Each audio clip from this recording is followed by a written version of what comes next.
A year into our marriage, our long-awaited marital home was finally ready. We'd been renting an apartment near John's company this entire time. My husband, ever the pragmatist, had initially argued that moving to the distant new development would diminish his quality of life. Yet here he was now, suddenly changing his tune. "This is our first home together," John said, his arm slipping around my waist as he pressed a kiss to my forehead. "We should treat it with the care it deserves." I threw myself into design inspiration and contractor meetings. Until the afternoon I accidentally glimpsed his messages with the interior designer. His text glared from the screen, "With this commission under your belt. That promotion should be guaranteed, right?" When we'd married, our apartment had been nothing but floor plans. During the construction period, we'd rented this sleek high-rise near Wilson Enterprises. The building boasted premium amenities and, most importantly, kept John's commute to a brisk 7-minute walk. He'd grown attached to the convenience, initially resisting the move to our permanent home. It stung. This wasn't just any property we'd pored over listings for months, saving every bonus and side hustle dollar. For me, it represented more than four walls.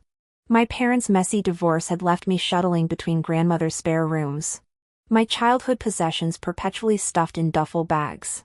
The rental's no nails, no paint, no permanent changes policy might as well have been neon signage, temporary resident. But John worked brutal hours.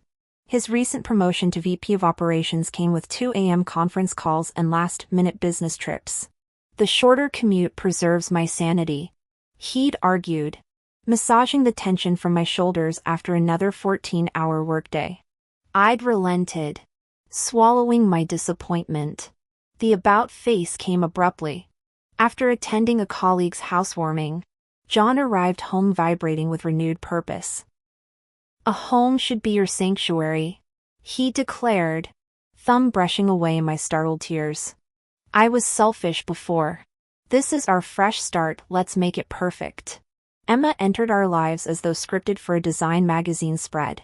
The acclaimed interior designer's portfolio showcased Manhattan penthouses and Hamptons estates.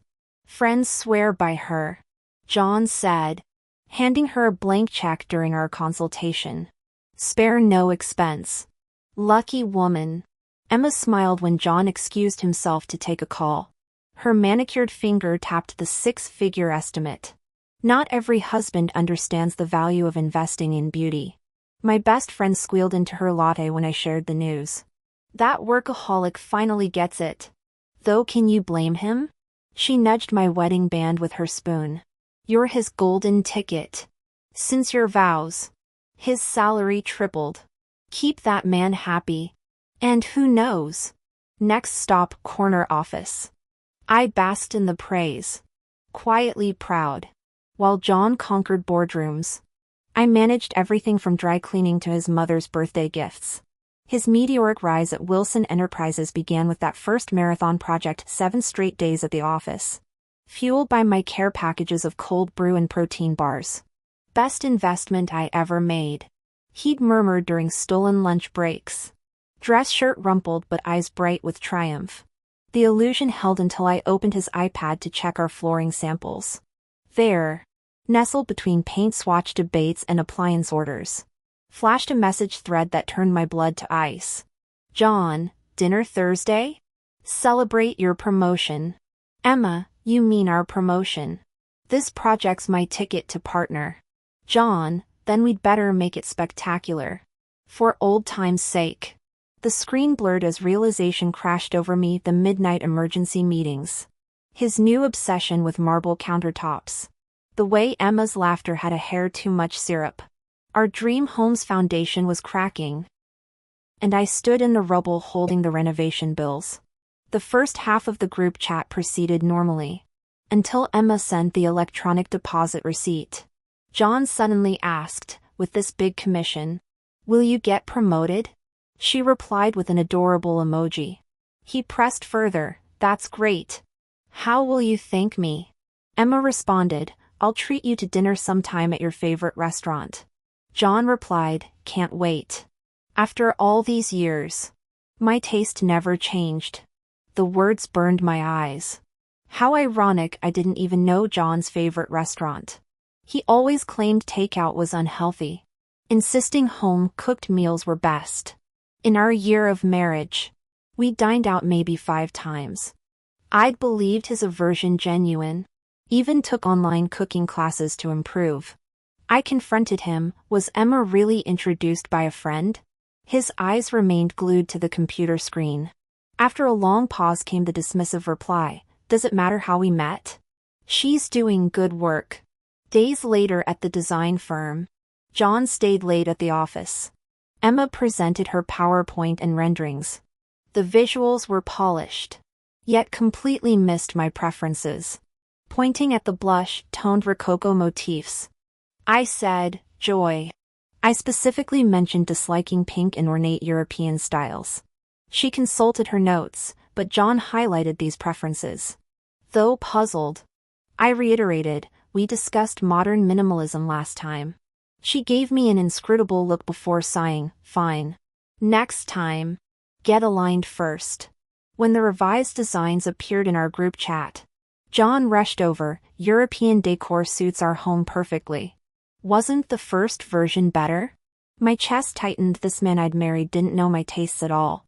Noticing my expression, he backpedaled, "But modern's good too. Your home more often, your call." He left abruptly for a work call. Laptop still open. The active chat window caught my eye. "Emma, why did you list European style for Joy? Made me redo everything." "John, my bad. Next dinner's on me. Any restaurant you want." "Emma, funny how her preferences match mine exactly." "John, I never forgot you love romantic European villas." Emma sent a blushing sticker. Then added, "Your wife's targeting me. She's so picky." "John, I'll handle the next meeting. She'll follow my lead."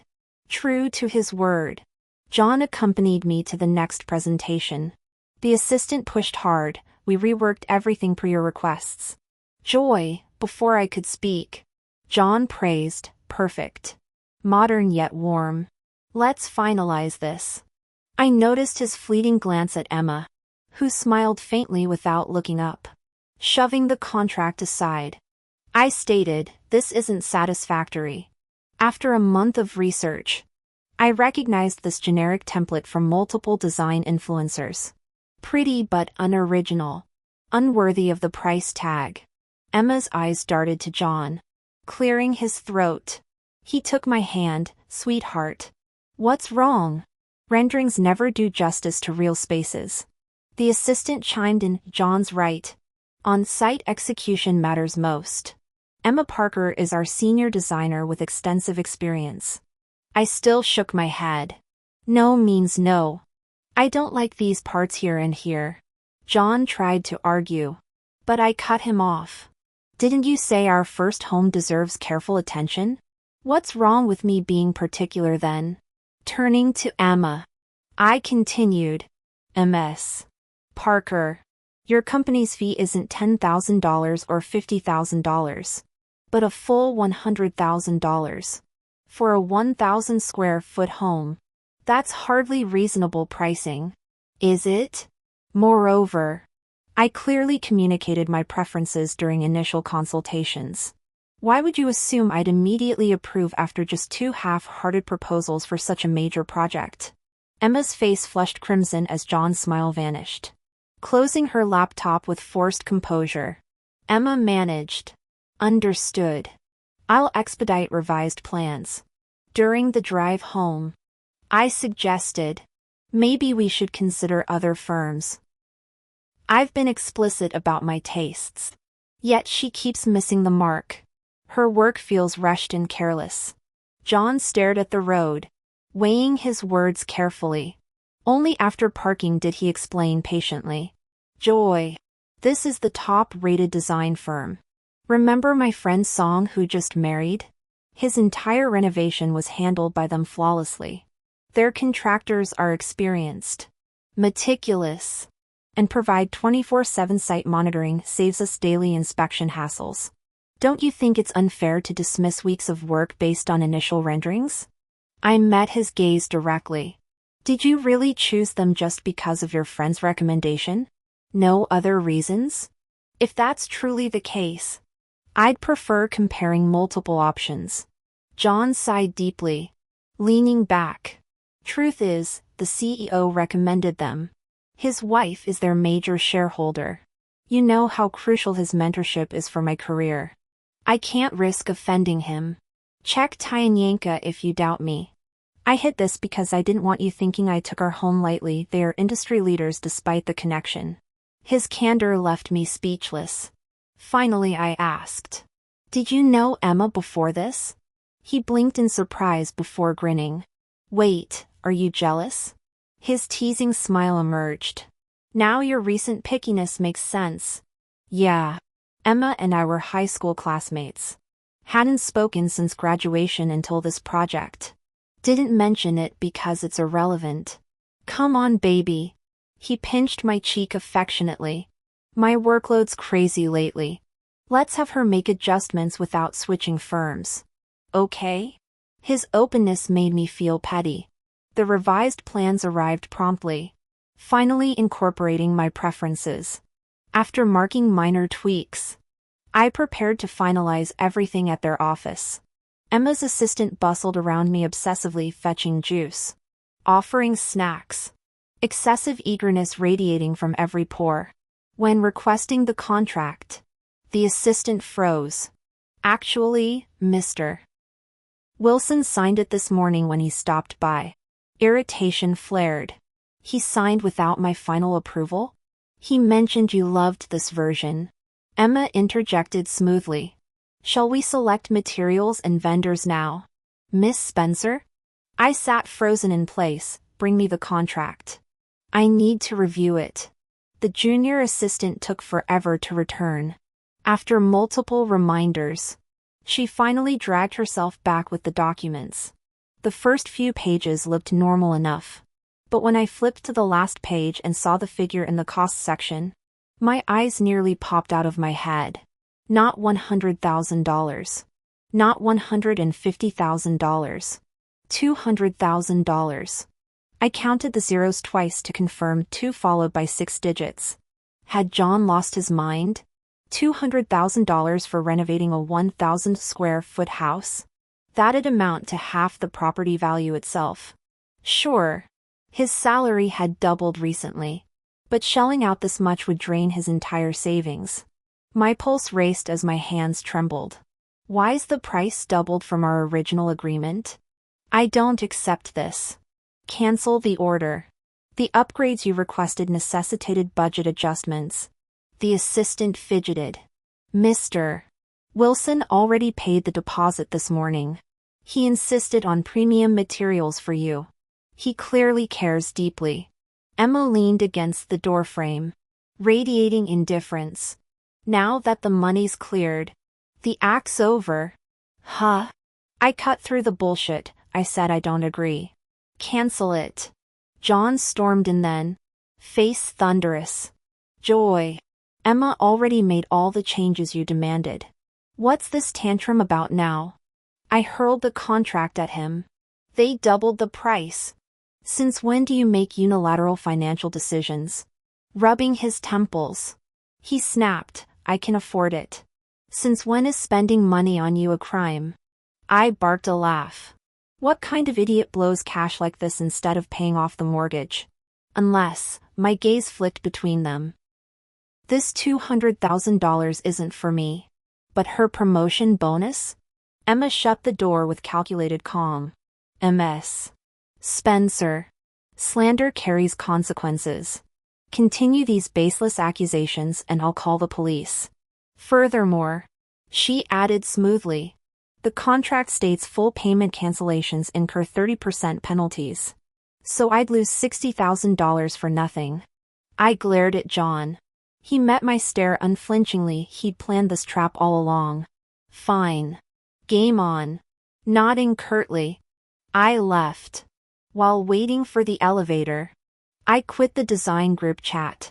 When the assistant called as I packed my belongings, Her nervous voice reminded me, Ms. Spencer. The 30% breach penalty. I chuckled. Who said I'm canceling? Let John keep decorating his precious house if it amuses him. The property was his pre-marital purchase. Though we jointly paid some mortgage this past year. I had my own fully furnished condo sitting vacant. No messy entanglements here, he could keep the money pit. He found me zipping the second suitcase later. Joy. What the hell are you doing? Panic edged his voice. I was trying to make you happy. Is this how you repay me? I kept folding clothes. Frenzied now. He started yanking sweaters from the luggage. Stop this madness. We both froze as his throw sent my favorite blouse crashing into the lamp. Shards glittered between us like the 1,000 broken promises of our marriage. You don't have to refund the renovation costs. But since I wasn't informed and you used marital funds, I'm entitled to half. John stared at me for a long moment, as if determining whether I was joking. Then he moved closer in compromise, pretending to hug me. All right. All right. I'll cancel it. Okay? Even if it affects my relationship with the boss, as long as it makes you happy. I dodged. Stop guilt-tripping me. We both know whether this affects your professional connections or your ties with Emma. The stalemate broke when Mrs. Wilson called. She just arrived at the train station and wanted John to pick her up, having failed to reach his phone. That's when I remembered tomorrow was her birthday. With Mr.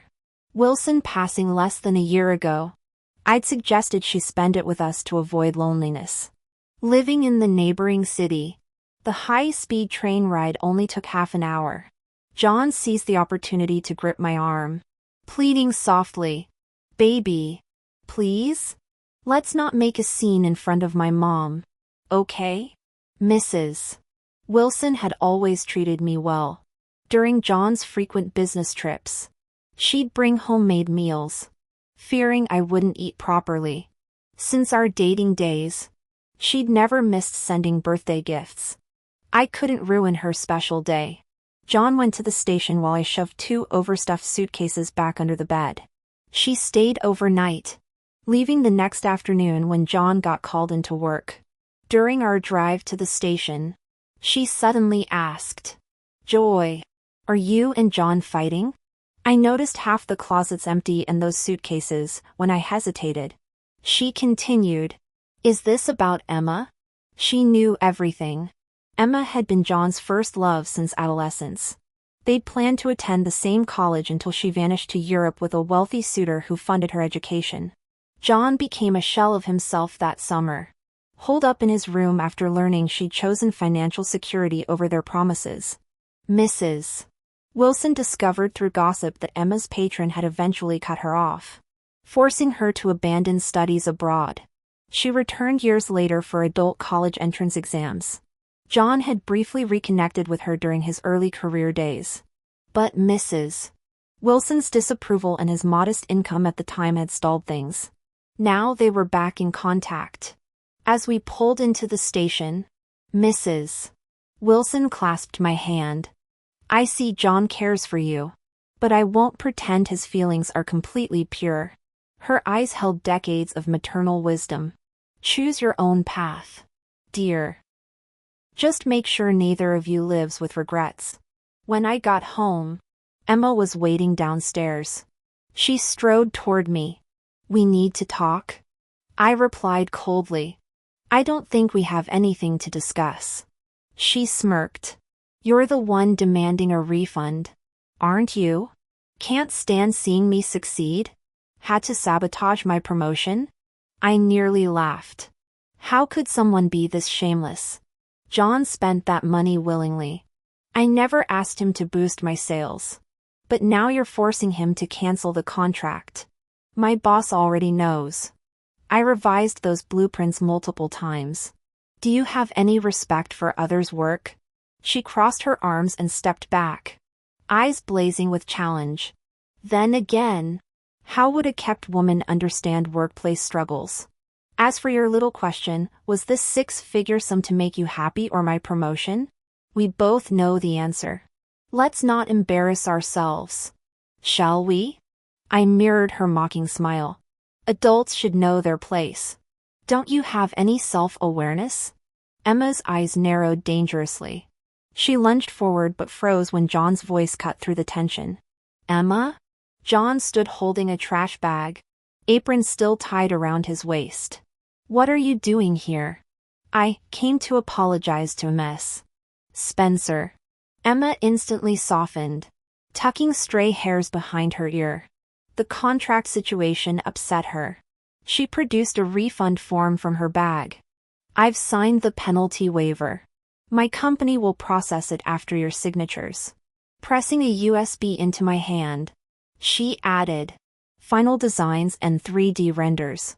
Use any contractor, my gift. Her brittle smile encompassed us both. Best wishes with your renovation. John's face remained half-shadowed as he watched Emma leave. Then he took my hand. I made your favorite dishes. Baby. The apartment glowed warmly, fresh peonies scenting the air.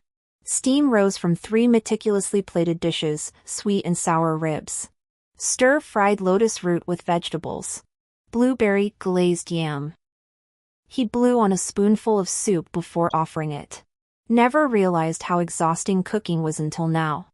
But making meals for someone you love, it's worth it. Thank you for everything you've sacrificed while I worked. I'll do better. Learn all your favorite recipes. Spend more time. I mechanically picked at food, his words buzzing like static. Should have discussed the budget. I admit. But nothing happened with Emma. Just childhood nostalgia. She struggled through school. Finally got this promotion, his voice dipped pleadingly. The design files are free now. If the cost still bothers you, I'll ask for discounts. Helping others leaves its own fragrance. Right? Nausea rose in my throat. Our first home-cooked meal in a year of marriage. Yet I couldn't enjoy a single bite. As he rambled, I studied his earnest face. Was this remorse, or another play to protect Emma? The answer crystallized before his soup cooled. He kept circling back, insisting the project should remain with Emma. This prideful man had even swallowed his dignity to ask the boss for discounts. What difference did it make between 1 million or 2? The unrequited love of his youth slipped through his lips like casual small talk. But I knew those memories were carved into his heart, manageable when out of sight, agonizing when revisited. Truthfully, that whimsical European decor with its saccharine princess aesthetic was never my vision of home. It was the castle he'd wanted to build for Emma. I slammed my chopsticks down and stormed to the bedroom, dragging 2 suitcases from under the bed. John burst in, crushing me against his chest with desperate heat. Don't go. His breath scalded my ear. Please. Joy. Stay. You're a good wife. I truly want to make this work. The words froze me. Until this moment, I'd never realized how viciously good wife could cut. Now it hung between us like a slap. I'd been the understanding partner, prioritizing his career above all, accommodating his frugality, mastering recipes to avoid restaurants, maintaining spotless order. Now I saw, his ideal spouse differed little from a live-in maid. He couldn't release Emma, just as he clung to the blazing passion of his youth. Nor could he release me, needing the stability I provided. Pushing 40, reality encroached. I was simply his practical compromise, shoving him away with all my strength. I hauled the luggage toward the door. He followed but didn't touch me again. It's too dark to move heavy suitcases safely, he said. I'll leave. I'll crash at the office. He fled before I could protest. Still wearing his apron, the first time I'd seen steady, composed John unravel. Packing the remaining knickknacks overwhelmed me. After our last awkward encounter where he'd sobbed apologies during my book retrieval, I dreaded seeing him again. He blamed himself for everything, the renovation plans that led to consulting Emma, the disastrous fallout. Funny. He never clarified whether wanting renovations drew him to Emma, or Emma inspired the renovations. Either way, irrelevant now. I'd never mentioned the helpful USB drive Emma gave me, stuffed with incriminating email screenshots. Messages where John's longing spanned oceans. Midnight confessions bleeding across digital pages. Fooling myself that I could forget you. But you're behind every closed eyelid. If that person exists, everyone else becomes second best. I refuse to settle. You took all my joy. How can I smile for others now? No one will ever compare to how I loved you. During his recent attempts to explain, John thought he was distancing himself from Emma. He didn't understand, love and coughs can't stay hidden. Even quiet ones. Even small ones. I rose at dawn to watch his car leave from the breakfast diner across our subdivision. Halfway through packing, Emma arrived. Still here? She smirked, surveying my boxes. Couldn't bear to lose your meal ticket? John's rising star too bright to abandon? You're really pathetic. Don't you know there's a profession called contract writers? I drawled, glancing at her. Oh right. Maybe the internet overseas is too backward. Returned goods like you can't keep up. Her face twisted. How did John tell you? Impossible. Last time you said people should know their place. Well, I've shown you, to John. You're just a consolation prize. And since we're divorcing, why are you still crashing here? I barked a laugh. Because I paid half the mortgage on this house with John. Because half the money he funneled into your sales quota was mine. Until we settle finances. I'm not going anywhere. You're just clinging to cash. Rolling my eyes. I reached for the intercom. Strong arms yanked me backward against a familiar chest. John. He thrust a refund form at Emma. Signed and notarized. Account details attached. Finance says your supervisor needs to countersign. Keep the penalty fees. Consider it a parting gift. A metallic clink made her flinch as he tossed the USB drive. Don't need your generous offer anymore.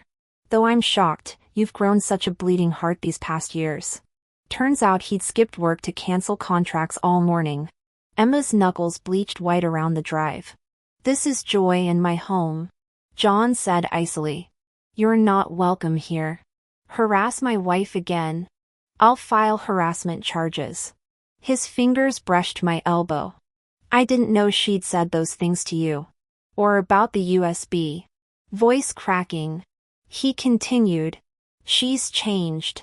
That's all in the past now. We can rebuild the money. I don't want this divorce. Please. I smiled faintly. The past stays buried. Between us. His face drained of color. He still thought I didn't notice. Every move today was to protect Emma. The $84,000 penalty he ate to spare her disciplinary action. That USB drive containing her stolen blueprints and client marriage tampering evidence. Which I could have leaked to HR. With him as her white knight. No wonder Emma strutted around fearless. Betting everything on John's soft spot. Too bad she didn't account for the duplicate drive in my pocket. I want the divorce. I said. Sliding the twin USB across the table. No more playing perfect wife. I don't need a patron for my ambitions, but I damn well deserve my share. John shot up. Chair screeching. This is blackmail. Leaning back. I shrugged. Call it whatever helps you sleep. The air hummed with the click-clack of his oscillating fan. Its breeze lifting the hair at my nape. Outside. A garbage truck's hydraulic whine underscored the moment, the same sound I'd heard the morning we signed the mortgage. When his palm had sweated against mine at the notary's desk. Funny how endings often rhyme with their beginnings. I thought John would finally grow a backbone and snap. Go ahead and report me. But in the end, he folded. Clearly, Emma's career and future meant everything to him. After finalizing all the paperwork, I broke the news to my parents and friends. My parents offered their usual useless commentary, griping about me acting without consulting them first. They droned on, "You're so impulsive, Who doesn't have a past? It's normal for men to have feelings for other women. Don't you write novels? You've read about different kinds of love interests. If he's willing to make amends and hand over his paycheck, why not turn a blind eye? His mother adores you. And he's a high earner. What more could you want? Now you'll be labeled a divorcee on your ID. Good luck finding someone else. I hung up in disgust. Both of them had remarried after divorces. Yet they acted like my split was the end of the world. Shortly after moving back to my apartment, the funds from our joint mortgage payments and other divided assets hit my account. I invited my best friend Emily for a shopping spree and dinner. At least Emily had my back. She actually thought I'd been too soft on Emma and John. You should have sued him for emotional damages. Taken him to the cleaners. I explained that emotional damages isn't a legal concept. She huffed. Emotional cheating is still cheating. He owes you. Mark my words, John's luck rode on you. Now that you're gone, he and Emma are doomed. Post-divorce. I cut all contact with John. He called multiple times, I ignored every one. Young couples without kids splitting up? It's just a bad breakup. No need to linger. John's mother reached out several times, even mailing me homemade treats. I kept telling her to stop, but she sounded heartbroken, sharing how listless John had become since the divorce. Worse, the truth about his history with Emma and our split had reached his boss's ears. Combined, these issues tanked his reputation at work. He got booted from the new project and demoted to a benchwarmer. Without bonuses, his salary plummeted. The company's majority shareholder, the boss's wife, fired Emma immediately. What firm wants a wedding planner caught poaching clients? Emily's predictions proved scarily accurate. When Mrs. Wilson finally asked, "Aren't you curious if John and Emma got together?" I replied, "It's none of my business." She admitted, "I've moved in with John." That Emma came sniffing around multiple times, I chased her off. Truthfully, even without her interference, John would have rejected Emma. The woman he idealized existed only in memories, an unattainable first love. The real Emma? Just a hollow replacement. On May 20th, a local courier delivered a ring, a dazzling teardrop diamond. It hit me then, we'd gotten married with just the certificate. No rings. Inside the box lay a lengthy letter. The final line read, "No matter how long it takes, I'll keep waiting for you. Always." I tore the letter into shreds, placed the ring back exactly as it was and returned it to him. He was destined to wait in vain, because my heart would never find its way home.